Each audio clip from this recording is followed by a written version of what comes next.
I think creativity is going A and B, and then suddenly you're at G or H. You've skipped those steps, and there's suddenly, you take normal components and you make something entirely different out of them. The basic palette, of course, is yellow, black, brown, blue. And it's a nice, well-designed little card. I love the palette of New York. It's brick, it's pale yellow, it's gray, it's white, it's silver.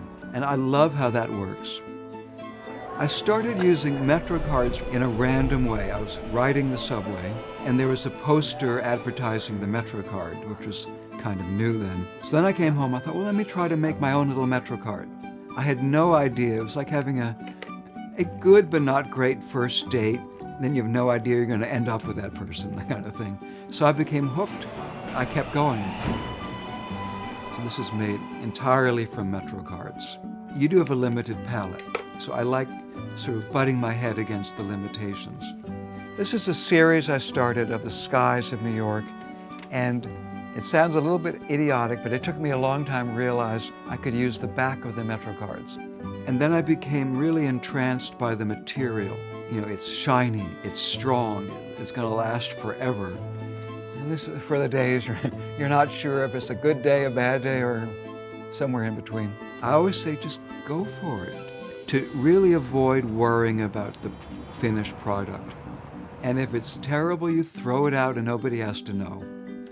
And if it's great, wonderful. If it's somewhere in the middle, put it aside and look at it next week. And just as best you can to have fun with it.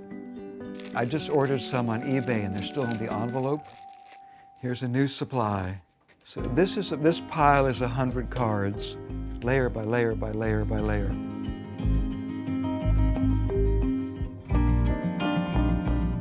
I have no depth perception. Buildings 2 blocks away, buildings 5 blocks away. To me, they look like a collage. They look flat, so when I'm making a drawing of it, I don't have to rework it. I can just do what I see. It doesn't make me a good driver. It's been a surprise to me that my enthusiasm keeps on going. I keep having more and more ideas. I think a big part of happiness is being in the moment. And that moment becomes everything. And it could be creating art, it could be being in a beautiful place, or it could be doing something meaningful in the world. Just loving what you're doing and just being there. And because I had no clue when I began using Metro cards that this would turn into, a 30-year passion that still has not died. And I could do that for the next, 40 years. Right. 1, 2, 3, 4. That's a good day.